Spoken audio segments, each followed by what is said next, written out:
मैं हूँ साधारण स्त्री। मैं आप लोगों के समक्ष रिश्तों का ताना बाना लेकर आई हूँ, जिसमें आप सुनेंगे कुछ खट्टी कुछ मीठी कहानियाँ। उम्मीद करती हूँ आप मुझे अपनाएंगे व सराहेंगे। सुरभि, अपना नाम सुनते ही वह मुड़ी और फिर अवाक सी खड़ी होकर उसे एकटक देखती रही। उस एक ही क्षण में न जाने कितनी यादें उसके आंखों के सामने चलचित्र सी आने जाने लगी।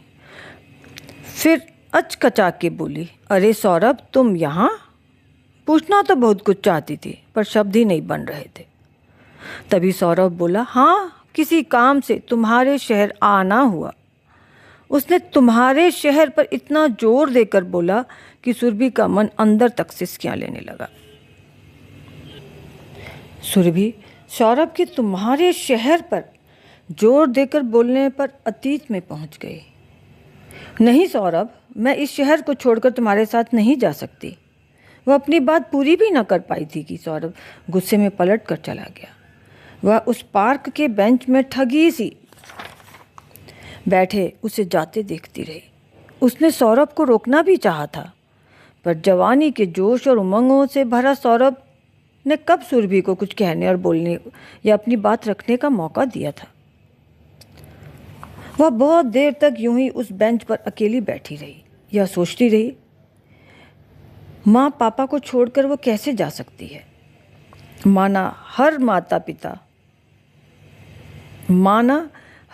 पिता का सपना होता है कि उनकी बेटी शादी कर अपने पति के साथ सुखपूर्वक रहें, अपने पति के माता पिता की सेवा करें, घर संभालें।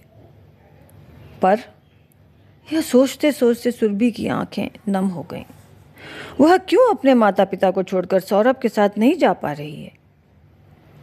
उसके जहन में यह बार बार आता है कि मेरे जाने के बाद मेरे माँ पापा को की देखभाल कौन करेगा।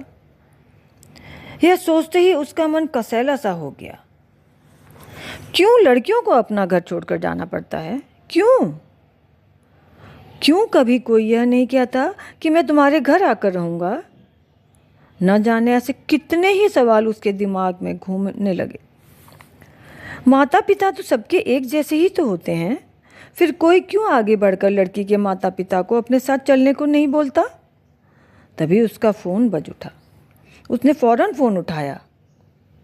दूसरी तरफ से माँ की चिंता भरी आवाज़ आई, सुरभि बेटा, कहाँ हो? बस आ रही हूँ कहकर उसने फ़ोन काट दिया।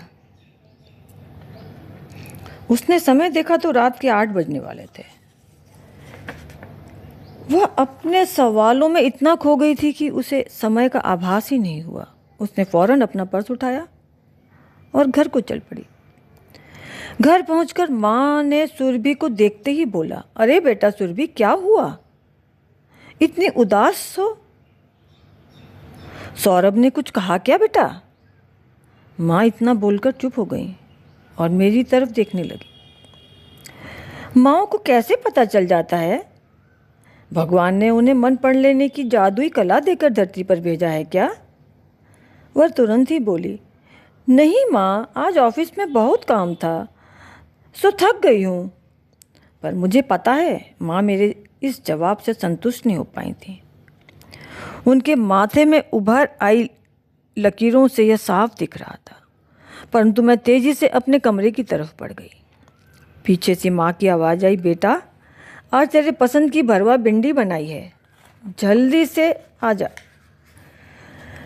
वह अभी अपनी पुरानी यादों में खोई ही थी कि तभी सौरभ ने उसे कंधे से झकझोर कर पूछा, क्या हुआ? तुम बिल्कुल भी नहीं बदली सुरभि, आज भी बातें करते करते अपनी दुनिया में खो जाती हो।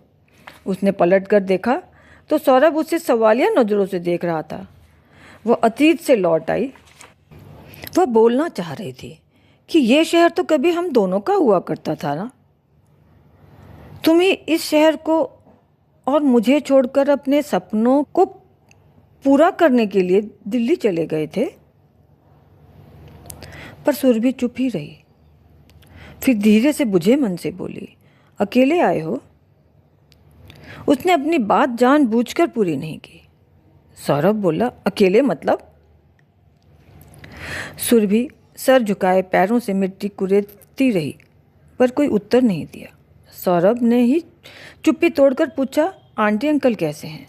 यह सुनकर सुरभि की बड़ी गहरी आंखें भर आई। वह बुझे मन से बोली, माँ पापा भी तुम्हारी तरह मुझे इस संसार में अकेला छोड़कर चले गए सौरभ। अपनी बात पूरी करते करते उसकी आंखों से झरझर आंसू बह चले।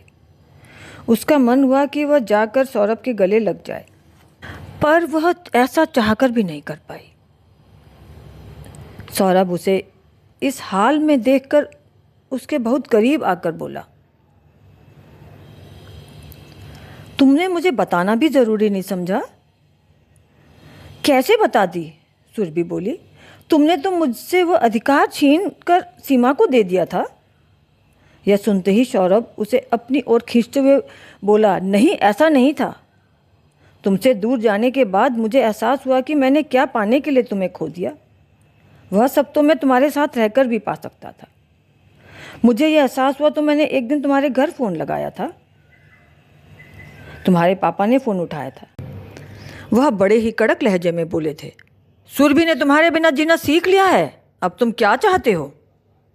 हम चाहते हैं वह अब अपने जीवन में आगे बढ़े, तुम्हें भूलकर, परंतु वह तो शादी ही नहीं करना चाहती। सौरभ बेटा, तुमने यदि उसे कभी भी सच्चे दिल से चाहा है तो उसे अपने मोह से कैसे भी करके मुक्त करो। यह कहते कहते उनकी आवाज़ में एक पिता का अपनी बेटी के लिए डर साफ महसूस हो रहा था।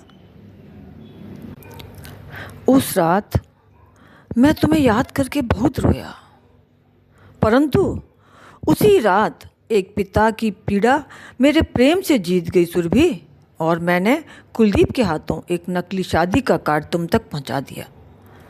इतना सुनते ही सुरभि दौड़कर सौरभ से लिपट गई। दोनों ही बीते 4 सालों से थामे आंसुओं से एक दूसरे के कंधे भिगोने लगे।